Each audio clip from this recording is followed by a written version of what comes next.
The Xbox One X is set to launch on November 7th. Releasing alongside it is Super Lucky's Tale, which is one of the first games designed to take full advantage of Microsoft's upcoming console. We had a chance to speak with Playful Corp CEO Paul Bettner to get the game developers' take on just how powerful the system is.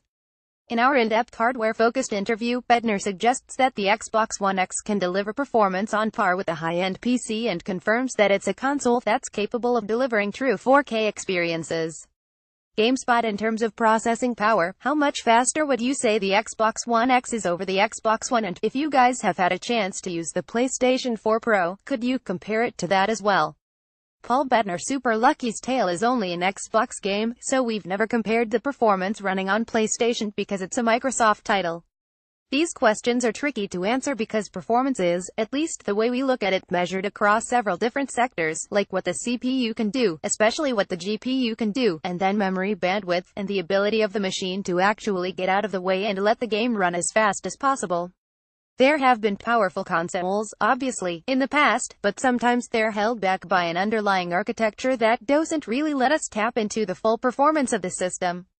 It's probably the closest Microsoft's ever gotten to delivering true high-end PC performance in a console-type form factor. Paul Bettner: I have an engineering background, but I'm not actually doing engineering on the project, but just speaking a bit for our engineers and just what I've seen as we've been working on it, it's probably the easiest console that we've ever worked with to get it to be high performance. I hope our engineers don't hate me for saying that, because I don't think that their job was easy by any means, but I mean that going from not having the console in our hands to getting our first dev kit to getting the game running solidly at 4K 60Hz is the fastest that we've ever gone from getting new hardware in our hands to tapping into the full performance of the box. 4K 60Hz on a device that's small and low cost, relatively speaking, compared to a high-end TV, is no joke.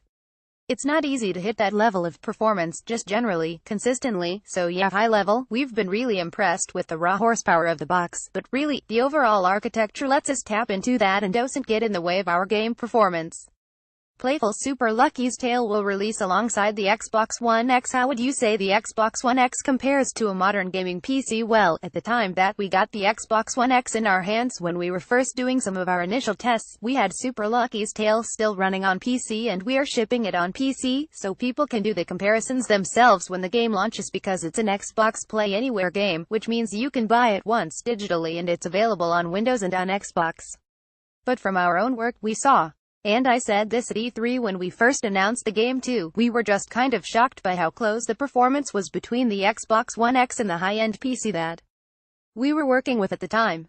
Most of our developers have high-end PCs, and doing those initial builds, getting the game initially up and running around the E3 timeframe on the Xbox dev kit that we have. Our expectation was, well, clearly we're gonna have to change some things to get it to run as fast as it's been running on our PCs, but laughs, there was really very little that had to change. Almost right out of the box it was performing at the level of a high-end PC, and I mean, people will see that when they get their hands on the box coming out in a few weeks, but it's probably the closest Microsoft's ever gotten to delivering true high-end PC performance in a console-type form factor. As it pertains to the PC space, what GPU do you think it most closely aligns with? That's hard to say. We haven't directly compared it. And you know, so many things working, it's very dependent on the game. Some games, they're not necessarily GPU bound, but we're actually. Super Lucky's Tale is kind of right in the middle. We have a decent amount of particle simulation and physics and stuff running, so that we're doing a pretty good job of utilizing the CPU and the GPU at the same time. It's really hard to tell, actually. It depends on the games. It's definitely within the realm of Nvidia's 10 series cards, ranging from the 1060 to 1080. It's somewhere in that range, looking at the comparisons that we've done, but it's hard to make an apples-to-apples comparison of exactly where it's at, as it really depends on the games and the CPU and things like that. It's like current generation of Nvidia hardware. With a new console, I'm used to it being at least a generation or two behind, but that's not how this box has been performing for us. It's very current gen, which is amazing. Lucky's Tale is gonna run in 4K. Is that native 4K non-upscaled, and will it also support HDR? It is truly native 4K. It's not supporting HDR actually, it's unclear. We keep doing these experiments. I think the first version that launches won't have HDR. It may be coming in the future, but we haven't committed or announced it yet. The reason for that is more complicated. The Xbox obviously supports HDR out of the box, and I love HDR, it's awesome, but the tool change for building HDR content, especially the engines like Unreal and Unity, it's not as clear-cut.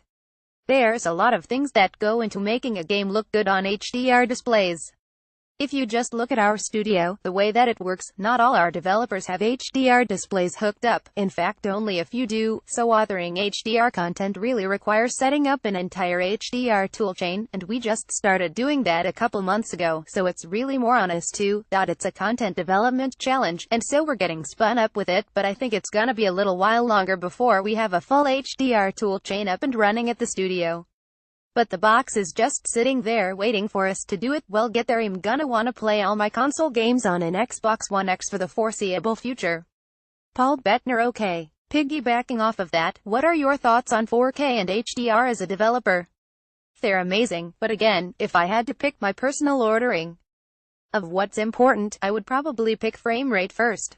The fact that, especially for a platforming game, running it through 60 Hz contributes greatly to how the game feels and how easy it is to control and how responsive it feels. For me, that's actually the most important thing, is to be able to render a high-fidelity environment at 60 Hz. Secondly, for me, is 4K. Most people can see the difference that it makes, especially if they have a 4K monitor. And we're running in native 4K.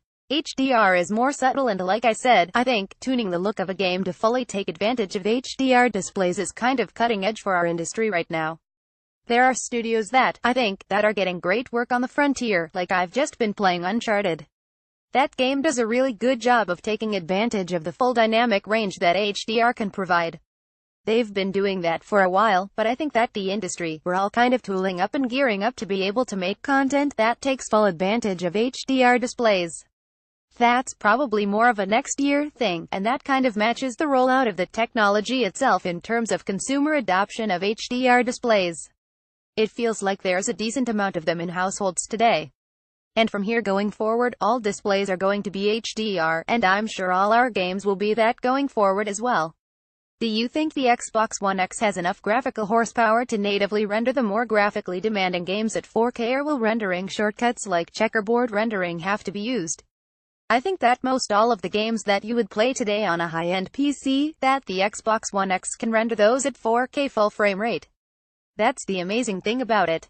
Now, of course, as you would expect, progress on the PC front is non-stop, so there'll be a next generation of GPUs coming out soon, I'm sure, and will enable even further advancements in what's possible graphically. And next year's PCs are gonna be able to do things that this year's technology can't do, but at least in terms of the games that people are familiar with today, and the fidelity that people would want to see those games at, when they get their hands on the Xbox One X, they're gonna see that it's delivering that high-end PC performance. And especially more so than what other consoles can do right now, it is a pretty significant step beyond anything else on the market in terms of performance. Graphically, you mentioned that it performs somewhere between a GTX 1060 and a 1080, yeah, somewhere in there, just depending on the games, obviously. GPUs like the GTX 1060 and 1070, some of them will struggle to run the most graphically demanding games on PC at 4K. Do you chalk it up to optimizations on the Xbox One X that allow it to bridge that performance gap? Yeah, so this has always been the case. When developing a game for a console, there's just a lot more that is possible in terms of maxing out memory bandwidth and utilizing the architecture of the system to the full advantage for the game's performance that you can't necessarily get when you're running in a more managed environment like the operating system on a PC. That gap is not as wide as it used to be. I think that consoles several years ago, you were running straight on the metal, there was barely even an operating system at all. These days, there's a little bit more of a layer between the game and the hardware, but still, the ability for an application or a game to give access to the raw power of the hardware on the console is still beyond what's possible on non-console platforms. The gap is narrowing a bit, but for developers like us, when we have the ability to specifically target that fixed platform and we can make optimizations because we know exactly what the architecture is on the Xbox. That's something that you can't do on a PC because we have to target a much wider range of hardware, so that's why generally, and certainly in our case, we're able to squeeze more performance out of the equivalent hardware on a console. Do you think that that performance gap is shrinking in part because consoles have become much more like PCs with their x86 architecture? It's actually on both sides, so yeah, that's one reason. Another reason is there are more things the consoles are doing in the background than they've done before, like operating system level things. I mean, folks at Sony and Microsoft have done a really good job of making sure that stuff never consumes more than a certain amount of the device, and the game has the majority of what's there. But the other actual aspect of it is that on the PC side, and even on the Mac side, there have just been continued developments in graphics APIs like Metal, for instance, on the Mac, where you get more direct access to the Metal access than used to be the case. There's less layers of abstraction there. But still, there's just always gonna be an advantage in being able to build for a fixed hardware platform that isn't gonna change, and you don't have to worry about different hardware configurations that customers have. That is always going to enable a greater performance advantage. The challenge is, so you ship a game on a PC, you can't just target that one graphics card, you have to create a game that ships across all these different configurations. But on the console, you can squeeze every last ounce of performance out of it because you know that every customer has the exact same silicon. Can you describe the differences between Super Lucky's Tale on the Xbox One X versus the regular Xbox One? Sure. So the main difference is number 4K. The other big difference. The Xbox One S should run 1080p, and I think that across several games that are shipping on both those platforms, that's similar. Like the Xbox One X is a device made with 4K, on the Xbox One S it's 1080p performance. In Super Lucky's Tale's case, the other difference is that the game doesn't all run at 60Hz on the Xbox One S. I think the majority of the game runs at a locked 30 frames per second, or 30Hz, on the Xbox One S, whereas the Xbox One X is entirely 4K 60Hz. And the PC version is dependent on what kind of hardware you have. Is there a part of you that hopes more people will play the game on the Xbox One X over its regular Xbox One counterpart for better visuals and higher frame rate? That's a great question. Not necessarily. I think that I'm very much a fan of Microsoft's strategy. This generation of hardware, this is the first time, and I think not a lot of people have noticed this or recognized this, what Microsoft is doing, because this is the first time really that you have the launch of a new console generation alongside hearty support for the previous generation and Microsoft saying, you know what, you can buy either of these consoles and we're gonna continue to ship great games that work across this entire ecosystem. If you decide to upgrade, because you just got a brand new 4K TV and you want to get the absolute best performance out of it, you can go get an Xbox One X and, in fact, the games you bought on your Xbox One S will continue to work.